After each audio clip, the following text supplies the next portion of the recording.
Tonight we are hosting one of the pioneers of the study of the unconscious, both from a psychoanalytical and neurobiological, neurophysiological point of view.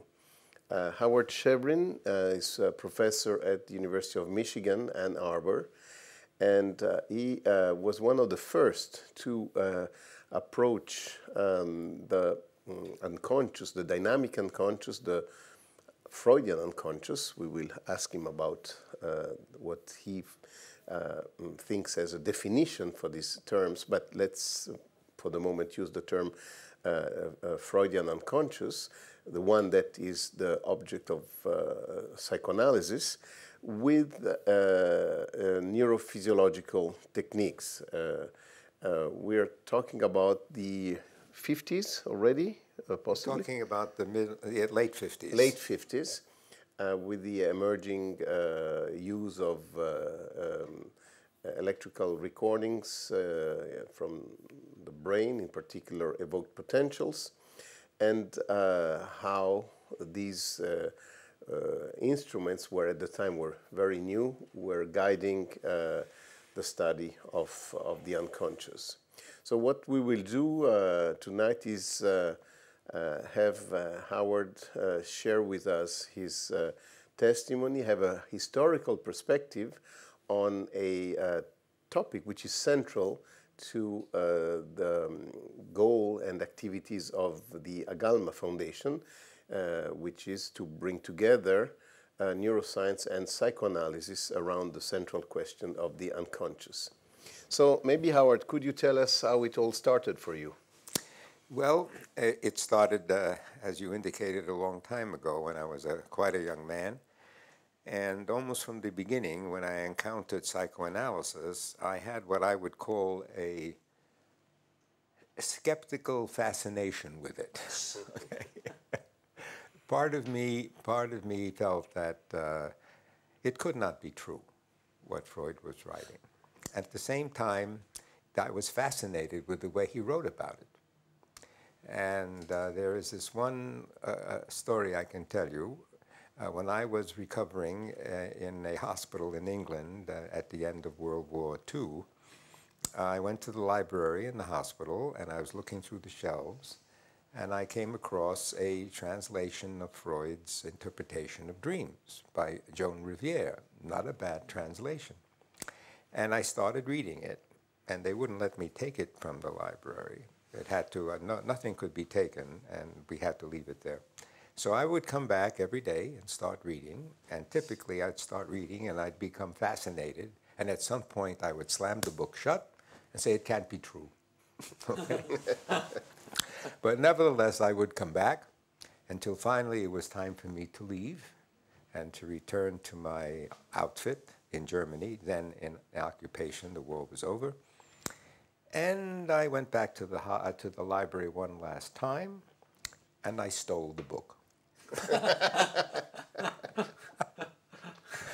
And it was not difficult to steal it, you know. I mean, no one was looking very closely. And I took the book back, and I put it at the bottom of my barracks bag, you know, the big bag that soldiers carry everything when they're moving.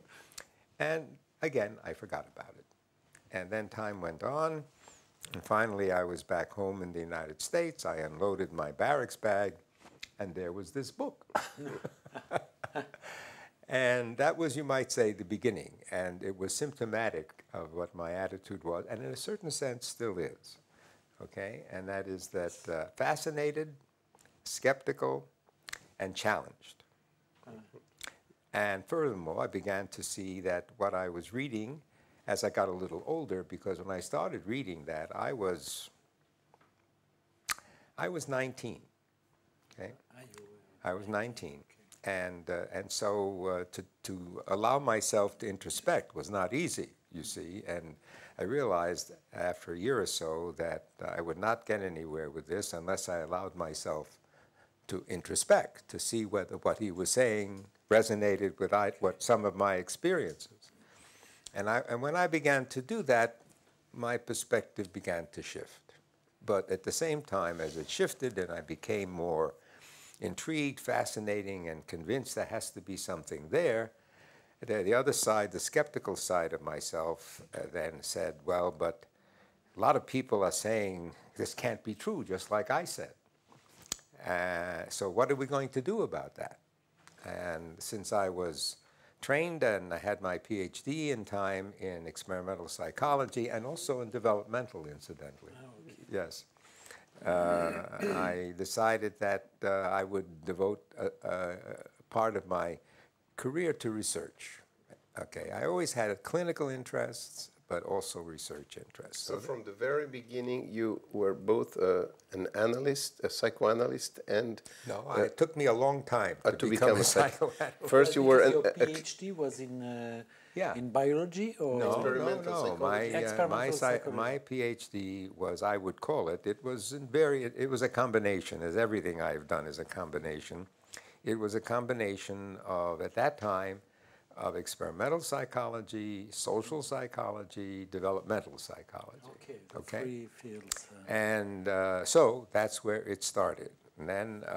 but the reason was to study psychoanalysis, or it was only psychology? No, at the beginning it was not.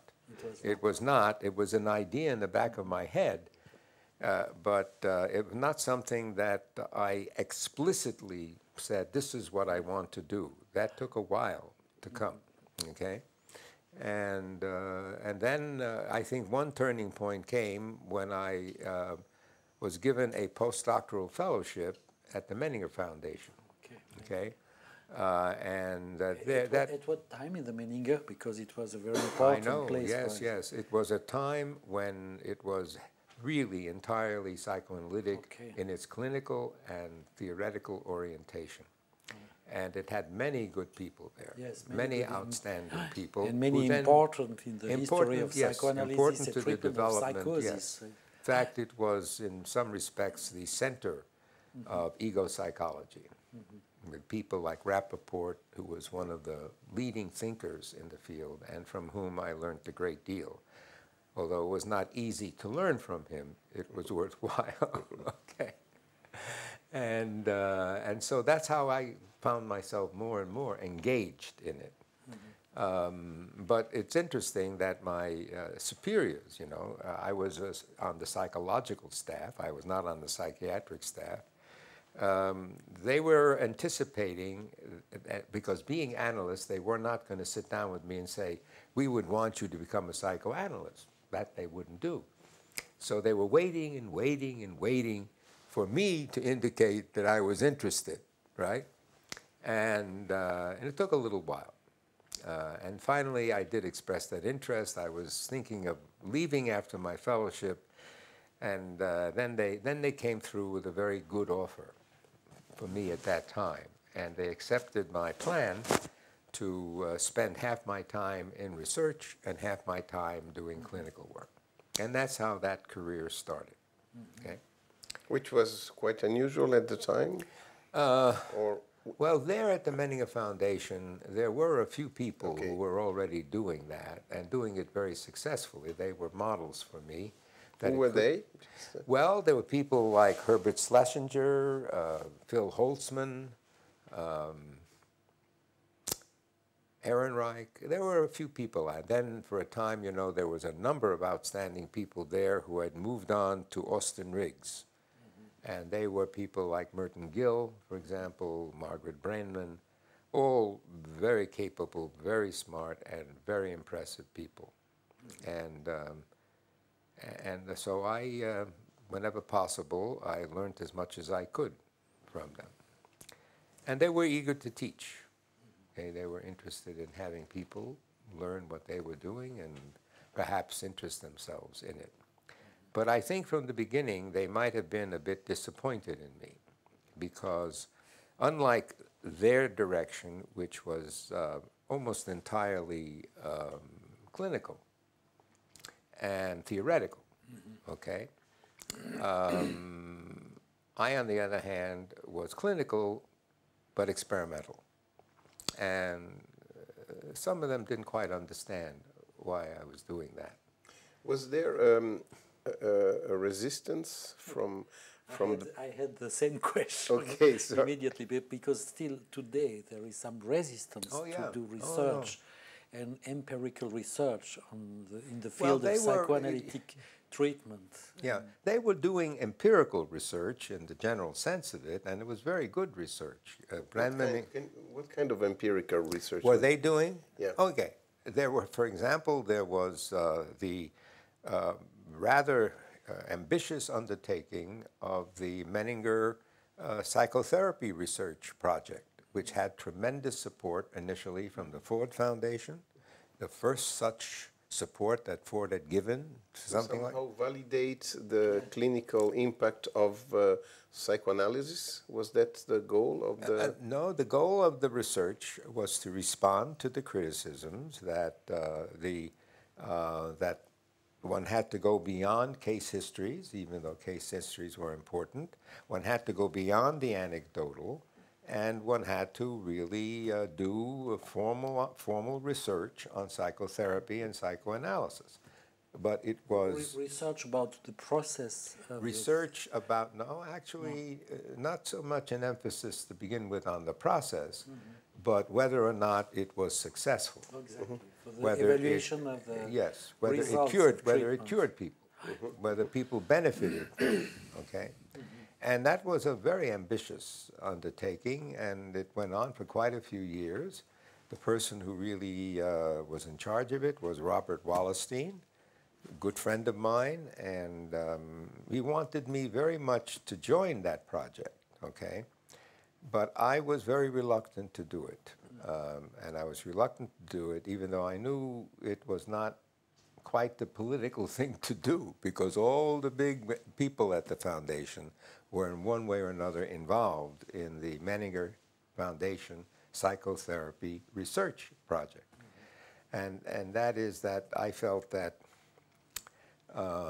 they would have a very difficult time to meet the criteria that they had set for themselves.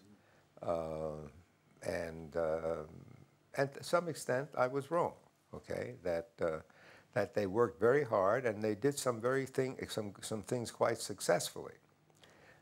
Ironically, they had not only clinical interviews, which they did, they also had psychological testing, like the Rorschach, the old-fashioned testing, like the Rorschach, the TAT, and so on. And this is what Rappaport, among the things that Rappaport had contributed, was to take the diagnostic battery and to interpret it in ego-psychological terms.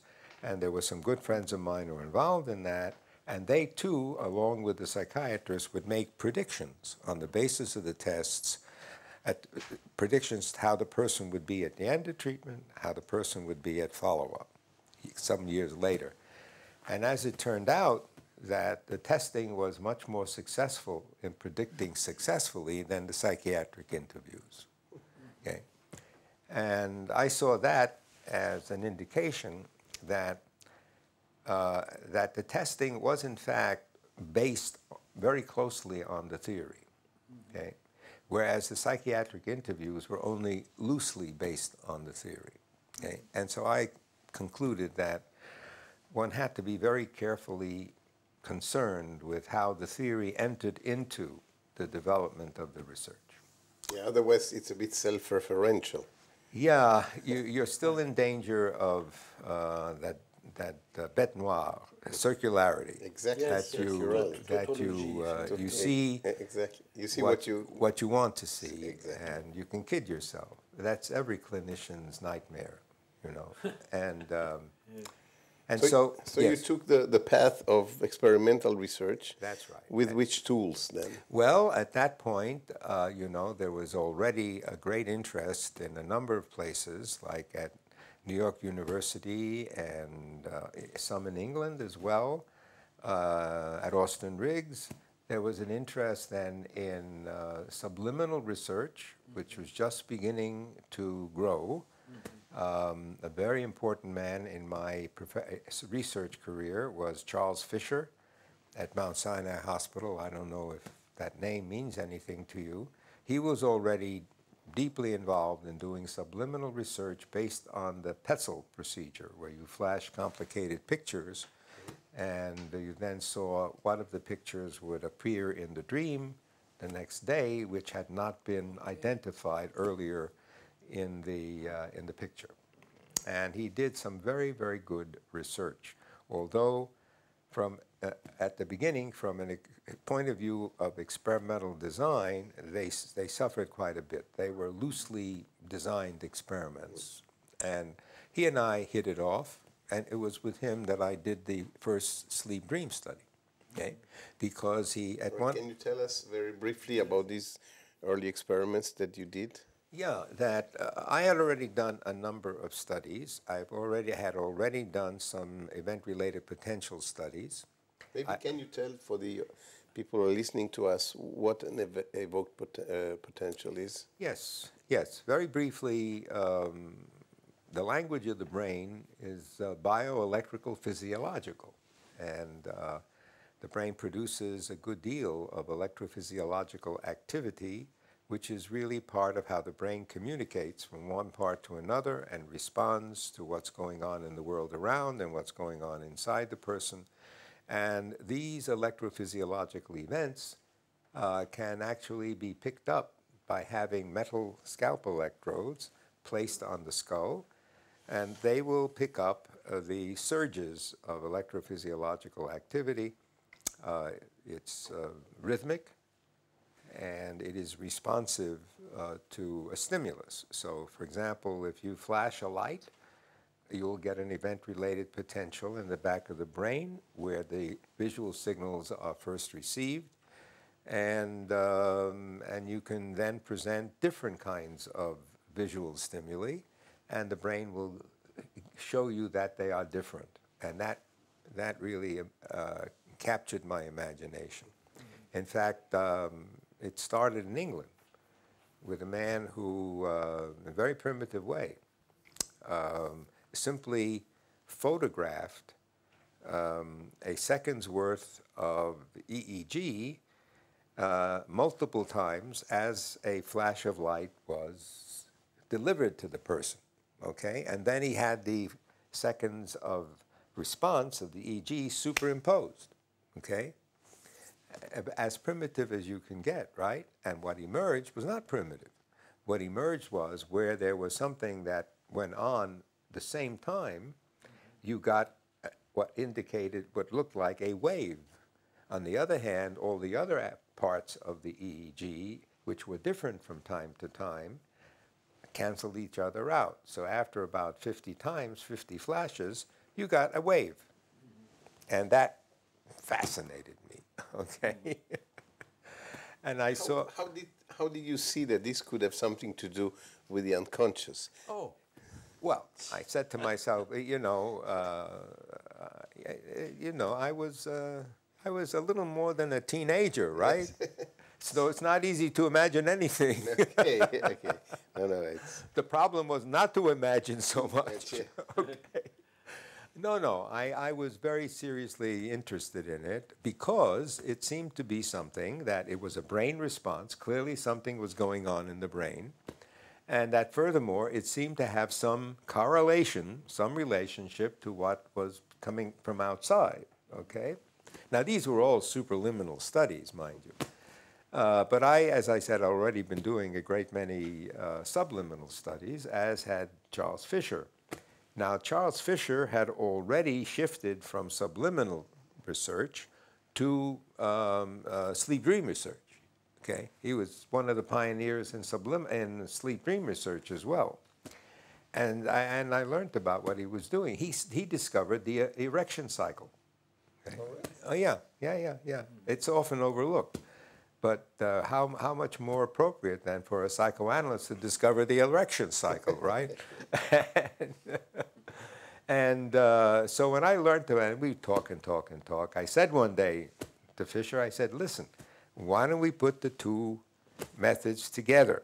What if we were to flash a subliminal stimulus and then trace what effect it had at different stages of sleep? Now, by that time, it was known that in stage 2 sleep, as compared to rapid eye movement sleep, the dream reports were qualitatively different. And they were different in a rather interesting way. The stage 2 reports were usually like an image. A person would be standing at a bus stop. It had no narrative content. And also, it was very ordinary. It wasn't like the person was standing on his head at the bus stop, okay? It was simply a person was standing at the bus stop. Whereas in... So quite close to reality. Yes, right. Quite close to reality. And in rapid eye movement sleep, on the other hand, very many bizarre things went on. And indeed, as an analyst, it was the REM dreams that struck me. These are the dreams we deal with. I mean, sometimes the other ones come up, and sometimes they can be very useful too.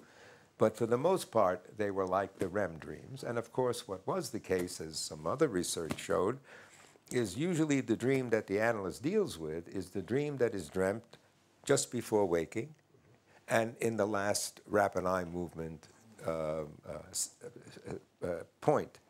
And usually that can go on for a half hour, okay? And so it was a very solid dream experience, and that was the dream that the patient often brought to the psychoanalytic. And for you, it was an exploration of unconscious life, exploration of primary process. That's right. That's right. Now, that's the other side of it. I was always very interested in Freud's notion of primary and secondary process.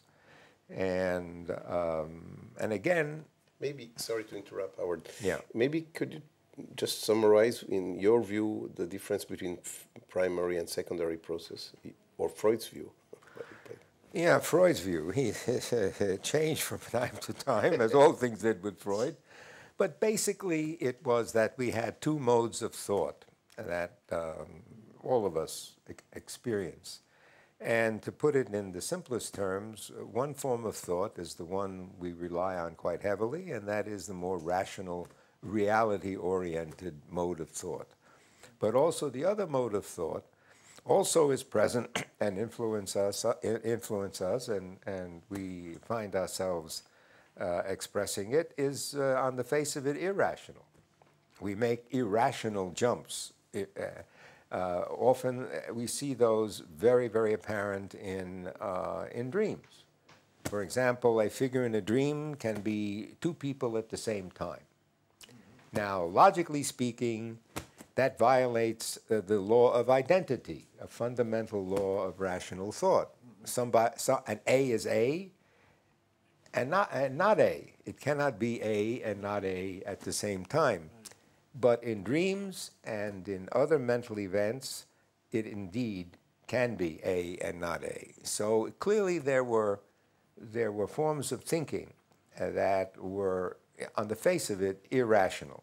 And also that Freud was eager to demonstrate, certainly in his case studies, that it was that mode of thought, the irrational seeming mode of thought, that contributed to the formation of symptoms. And there was the famous case of the rat man, where in German the word rat means exactly what it does in English, but it also means a judge, a court, and how the symptoms played upon that difference between primary and secondary process, between the word with its dictionary meaning and the word as a sound that could be many different things. And that really got me. And it also got me because the other side of me, I was always interested in poetry, in the arts, and I wrote a lot of poetry, a little bit of it published. And it seemed to me that that poetry draws upon that the non-realistic aspects of language certainly are part of poetry, but also what makes it poetry and not prose is that it draws upon this other quality of language, that is the word treated as a physical entity that can enter into various kinds of poetic devices, like rhymes, like assonance, like alliteration, and so on. And so, which actually creates the tension and the and the thickness of poetry, where you can introduce multiple meanings at the same time by using... And homophonia and that's right, all of that. And so that seemed to me to be very attractive. And so I read up on that in Freud, his early monograph on aphasia, in which he makes this distinction very clear and also very attractive to me. So then I feel... Excuse me, it was your first fascination for Freud? It was this kind of phenomena when you read for the first time the interpretation of dream? Yes. What was your fascination, the object of your fascination? Oh, well, that is very easy. It was the sex. 19-year-old boy. 19-year-old boy. I mean, this guy could talk about sex and be scientific. I talked about sex, and it was not to be done. Okay. So no, it was not a secret. It was the fact that he could think about, write about these sexual things, also not so sexual things, pretty aggressive things as well. But it was to see that science was concerned with these remarkably important human experiences. Okay, it wasn't simply, as I had seen in my experimental courses, you're dealing with little sounds and little words, and that was it. Okay, no, this opened the door that many things could be thought about and it looked into, that were part of the range of human experience that I was very much in love with in my poetry, you know. So I think it's that aspect of Freud's writings. So his case histories, the interpretation of dreams, and the many dreams that he, of his own and others, that he explored and were full of sexual difficulties, conflicts, desires, and that really was... Pardon? So tell us about your first experiments in this... Okay, I worked with a man who was really a good friend of mine and really a mentor, who asked me to join him in doing research, and he had just begun doing the kind of thing that Petzel did, okay, and that Charles Fisher was doing at Mount Sinai Hospital in New York. And so we did what Petzel did. We had people come in and we flashed pictures, and we had them describe the picture, and then we had them come back the next day and tell us a dream, and most of the time they did, okay, because they were giving us that last dream. And then we would do content analysis, and we would find that some confirmation of Petzel, what Petzel had found, and that Freud had found so important. Eventually, he said in that footnote in Interpretation of Dreams that this would be the way to go if you wanted to understand the nature of dreams better, and which was remarkable for him to say, because Freud had always been criticized for being antagonistic to an experimental approach, and at the same time a non-analytic experimental approach. But it wasn't so. It was because he thought the other experiments that had been done were not worth much, like the repression experiments I mentioned to you the other day. So that's what we started to do, and with Liborski. And then I remember this very clearly. I was again dissatisfied because, again, it was quite imprecise and subject to very challengeable interpretations. You know, if it was something, how do you decide that this was what was in the picture if it wasn't exactly like it was in the picture, and so on and so forth. And of course, we had critics. There were some very, very powerful critical voices. Two people in particular, Charles Erickson, Israel Golddiamond, who were ferocious. They were behaviorists and very successful researchers, and they took it upon themselves to undermine all of this work. They thought there was no such thing as the unconscious, and furthermore, as behaviorists, there was no such thing as consciousness, okay? There was only behavior, what people do, and literally, okay? And in point of fact, when I read their criticisms, of course it made me very unhappy, but at the same time I saw in some respects they were right, okay, that they could challenge our different interpretations of what was recovered and what was not recovered. So that's when you decided to bring in neurobiology and neurophysiology and the ERP? That's right. Not only that, that's when I decided that there were two aspects to it. One was that I felt that to continue with this business of flashing pictures made no sense. Okay, it got you into trouble from the start. So one had to have a much simpler stimulus, however, but one that incorporated the necessary theoretical characteristics that I was interested in. So that's where the idea of the rebus came up. And the rebus came directly from the interpretation of dreams. At one point, Freud said, a dream is like a rebus. He said it just in those words. Okay? So I said, well, if a dream is like a rebus, let's have a rebus. Okay?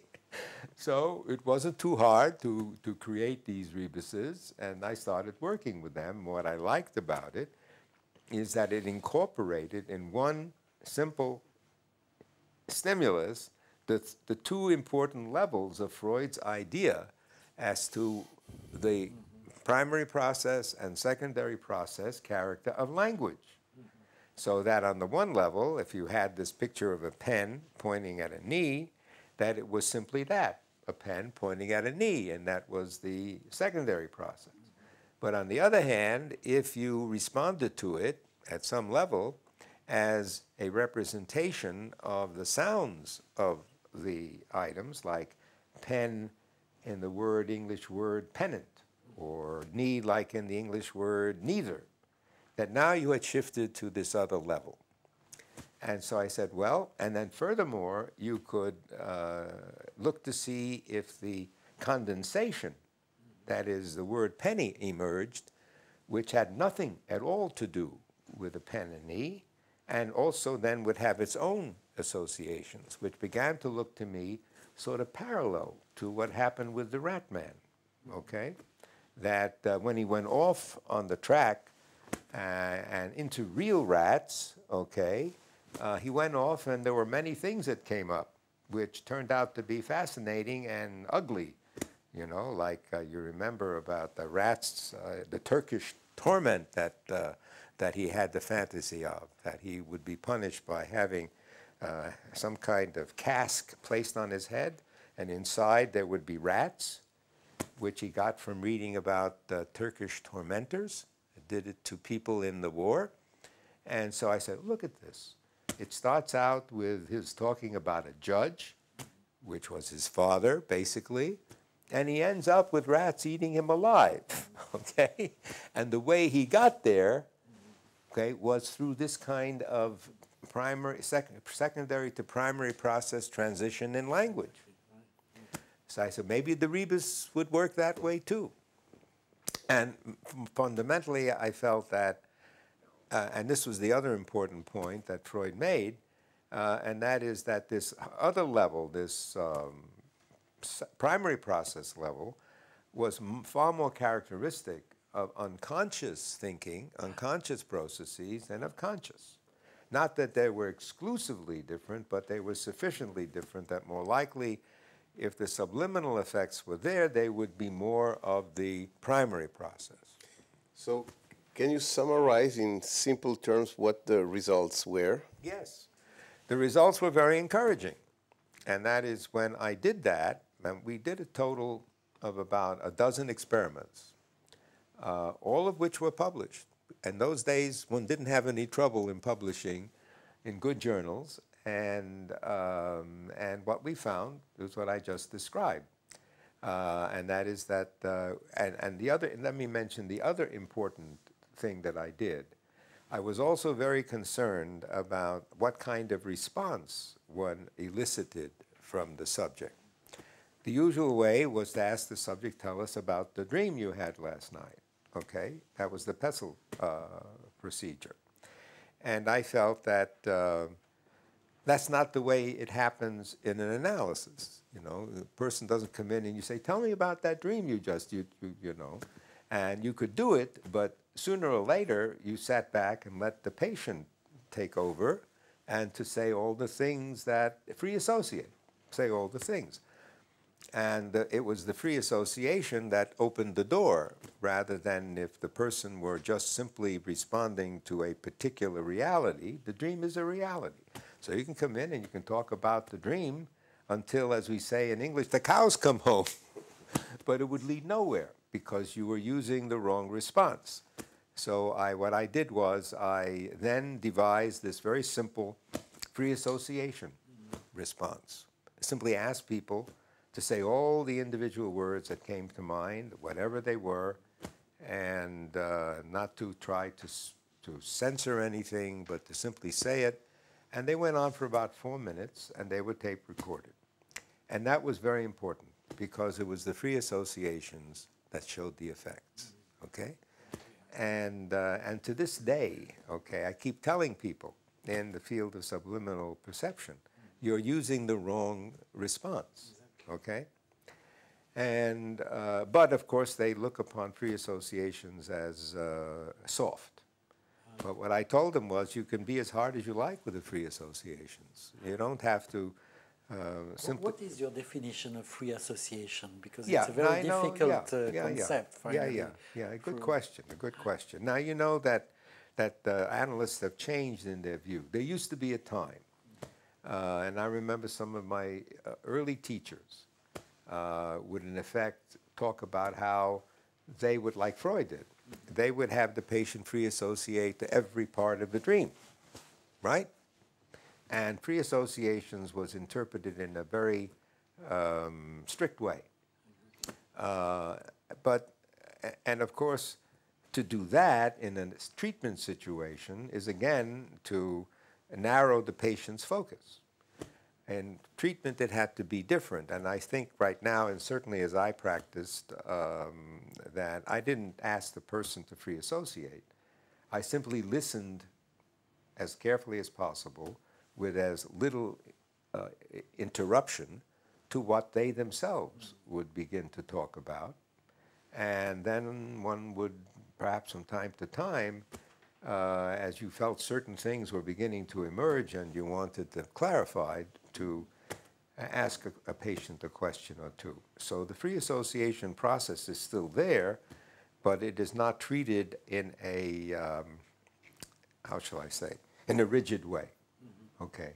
Like say all the words, like I did.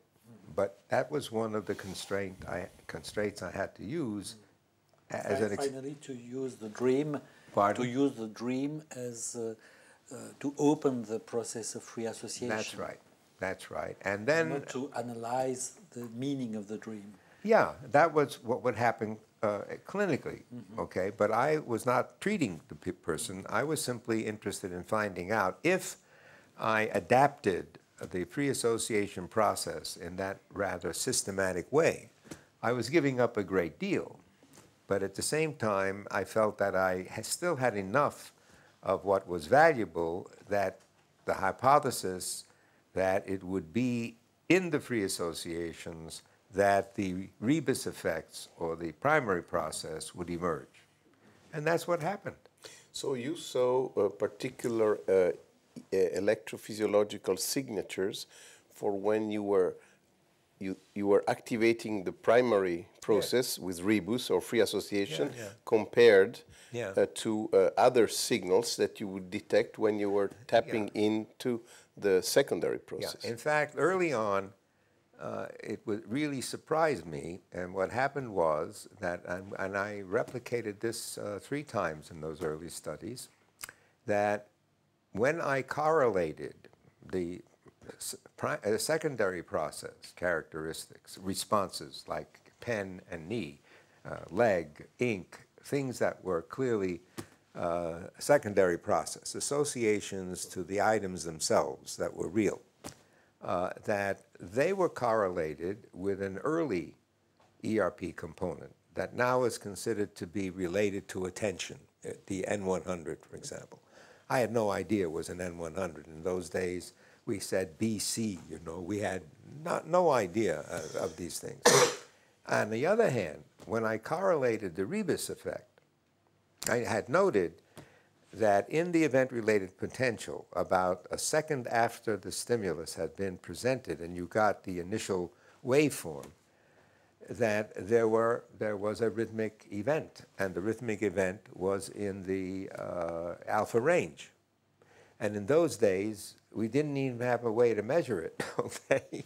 It was before the days of the Fourier fast transform, where you could take a second and in no time at all find out what power there was in every frequency range. So I would laboriously count up I had a definition of what the window was, and I had a threshold as to amplitudes. I wasn't just taking any bump, and I would do that. And I had some of the clerks who worked with me do it, and you could do it very reliably. And what I found was that it was the rebus effect, the primary process, that was correlated with the alpha.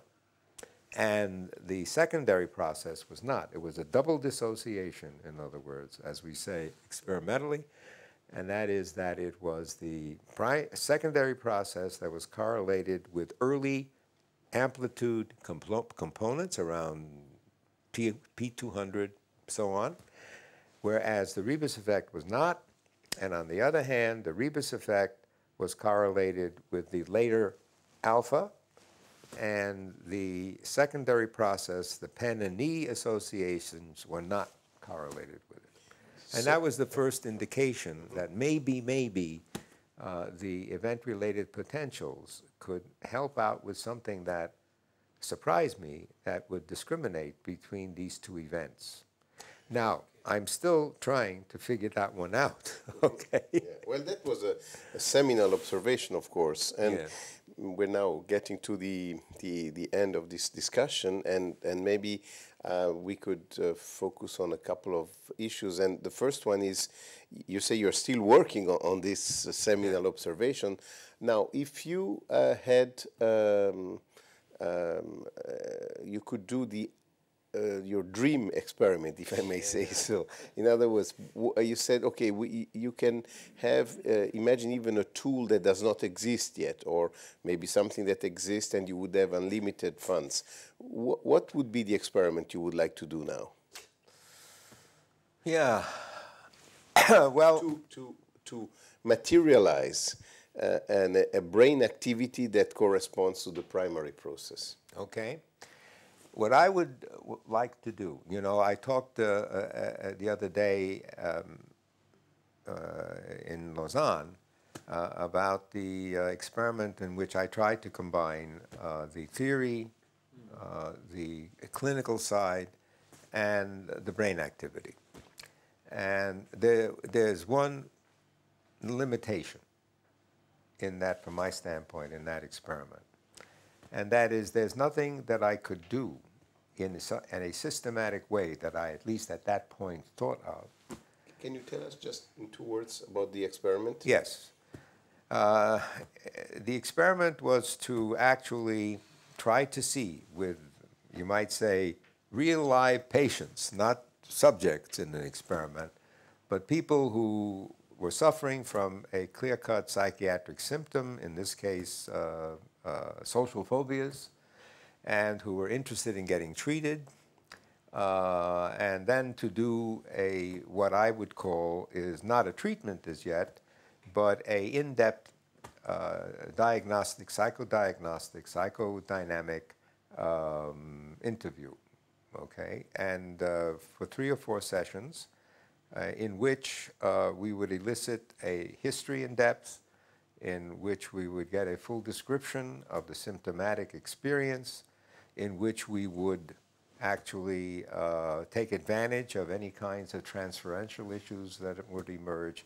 In fact, one of the things that I had hoped to talk about in Lausanne, I had one of our cases. See, the book that I will give you for your library, okay? I hope you will accept it. Of course.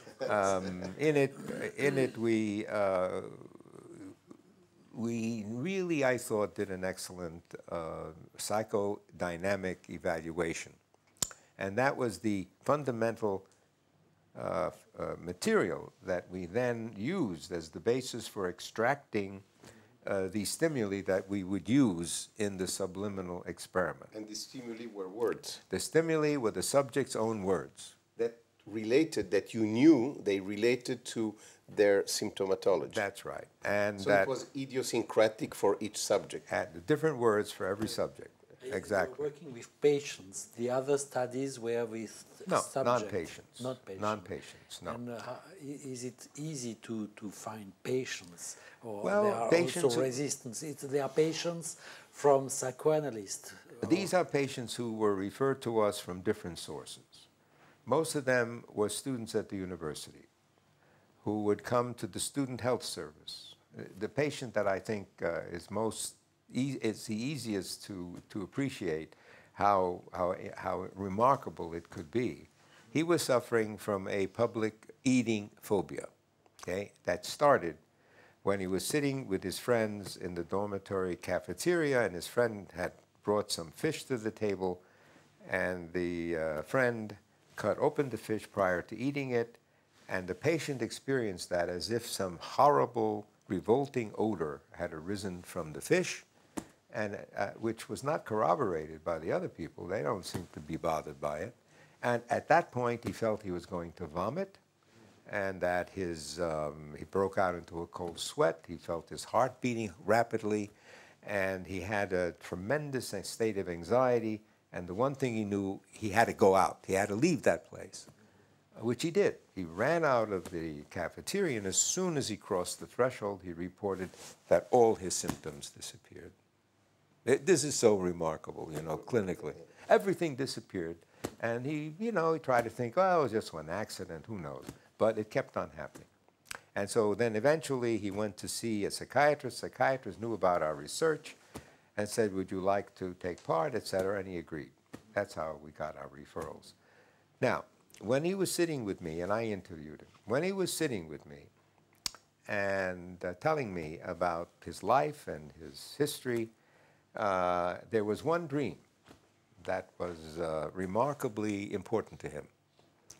And it was a dream about his best friend. And this best friend was standing behind a chimney as he was asleep. The best friend emerged from behind the chimney, had a sword in his hand, came over to the bed in which he was sleeping, and thrust the sword under the bed so it came out of his throat. And it was a highly anxiety-arousing dream, very troubling. And as he was telling me the dream, he was drawing his finger from his ear to his throat, seemingly as if he were showing me how the sword came up. But he said, as he did that, he says, I'll tell you something. When I'm doing this now, it doesn't seem frightening. In fact, it feels pleasurable. A remarkable, remarkable statement. Clinically said, well, that rang bells, you know. And I asked him to say more about that. And of course he couldn't. He said, well, that's just the way it feels. And I even said, well, you know, in the dream it's terribly horrifying and whatnot. But now you were saying it was pleasurable. He says, yes, that's right, but I don't know why. Okay. Well, there were a lot of other confirmatory things that emerged in the interview that led us as psychoanalysts to be concerned about the fact that this young man was involved in an Oedipal struggle with his friend, okay? He had in fact taken girlfriends away from him, and when he succeeded in getting them to agree to sex with him, he would then say no and return the girl to the friend, okay? Which the friend didn't altogether appreciate. And there were a number of such episodes. And also, there were clearly homoerotic episodes where they would go out together, and the one rule was no women, okay? And they would get together, they'd go out drinking and have a great time together, and they would be very, very close to each other at such times. And then there was the history of his relationship to a very authoritarian father and an uncle that somehow came into the picture. And so we began to formulate a hypothesis that what we were witnessing was not an unusual syndrome where he had encountered very strong Oedipal conflicts earlier with his father and now with his best friend, and that he was retreating from it. It was the anxiety aroused in succeeding was too great, and he was retreating into a homoerotic position, and that it centered around fellatio. Now, then we got to be worried as clinicians. We said, could there be some kind of trauma involved in the background, something that really did happen, okay? And, but we thought at that time that even though something like that might have happened, it was sufficiently defended against that we could proceed. Well, years later, it was confirmed. There was an uncle who forced himself on the patient when he was a very young adolescent. Traumatic experience. Yes. But so Yeah. you got all this history in how many sessions? 4. 4 sessions. 4 sessions. And from there you prepared a list of We then, each of us, words? we went through, the book describes a very, very complicated process.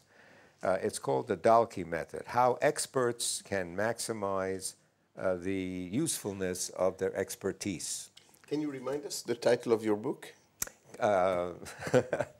Conscious and unconscious processes, psychodynamic, psychophysiological, and cognitive convergences. And it's published where? It's published by, That's not a problem. well, We'll I can, you know, we'll find it'll come to me. And So this is very interesting. Now, maybe I go back to go back again to my last yes, question, and which is what would be the experiment you would like to do? that's what now? I Exactly. sort of was getting to. But the one limitation of the experiment, although it accomplished a great deal more than I anticipated, but I had no easy way to show the interaction of primary and secondary process thought, okay? Because you were experimentally, you were looking again at ERP, Yes. evoked Now, but we were event-related looking- potentials through these very specific Yeah, words. but we Through look. different kinds of words. Yes, yes, these words, were all right. Symptomatic words and unconscious. That's right, words. that we but as- the unconscious words, it's No, through the words that formed what we call the unconscious conflict words Yes. were words that we had drawn from the patient's protocols, associations, Okay. and also not only from the interviews as such, but also from the tests which we use, like the Okay. TAT Okay. and the Rorschach in particular. And It's so very these, important to have these different kinds of methods right. to identify Right. really unconscious conflict Right. words. Now, you see, the way we could see the primary and secondary process was more from a clinical standpoint, but not built into the nature of the experiment itself. In other words, to go from the rotten fish to the anxiety and conflict over having a penis shoved into your throat, okay, that transition from fish to penis is a primary process one. But I could, who am I going to convince of that? You and you I would convince, okay? But not some of my cognitive friends. They would say, here you go, you analyst, you know, you pick out what you think, that supports your theory. And so what is your dream? Well, the dream, very simple. The dream is to see if we do this experiment again. And it is a difficult experiment to do. That's one of the things that is true. It took a long time, and it took a great deal of care and dedication from quite a few people, who all in all enjoyed doing it. But nevertheless, it would be very difficult to require other people to replicate. And it has not been replicated, although there's some indications recently that some people are. But they are also going to make shortcuts, which, from what I learned, that would completely undermine the purpose of the experiment, which is sometimes what happens in replications. No, I would want to incorporate into the experimental design something like the Rebus effect that I could measure quite independently of any judgment that we as clinicians would have. And I haven't yet come up with a way to do it. Okay. And from the measurements, you would still go with the event-related Now, potentials? with that, basically it's event-related potentials, but actually the measures that we then shifted to, because of the reasons that I gave in Lausanne, and that is the event-related potentials with its components, like N100, P200, P300, makes an assumption which I think does not fit with the phenomena that we're dealing with. And the assumption is of stationarity, okay? That the brain response occurs at the very same time each time you present the stimulus, but in point of fact it doesn't, and it can go over quite a window, and so they all, the way they deal with that is to say all that is noise, okay? Well, but on the other hand, we know that the brain doesn't stand still. It doesn't stay in the same place. And so I was looking for a measure that would not make the assumption of stationarity, and I learned from my electrical engineering colleagues that there was, in fact, a measure like that that was just beginning to appear in engineering. And that was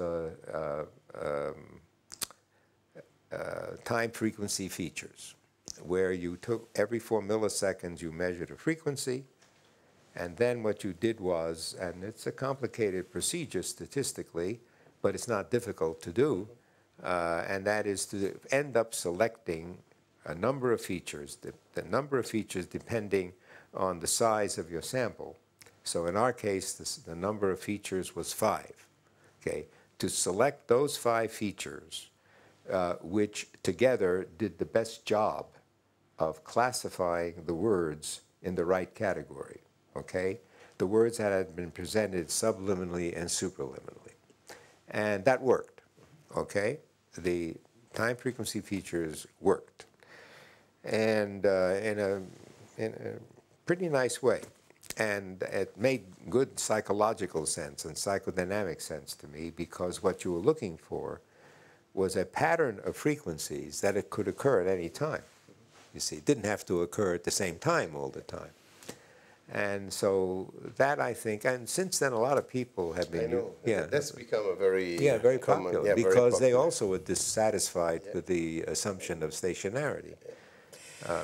Well, Howard Shevrin, this has been really a very nice experience, an experiment that we did. I mean, it was, I think, a very precious moment that you shared with us. Well, thank you. And I'm sure there will be many people who will be interested in listening to this, going through the history of your pioneering studies to the more recent ones around this central issue of the neurobiology of the unconscious. Well, thank you very much. Well, thank you for the opportunity. But I must tell you, I'm just warming up.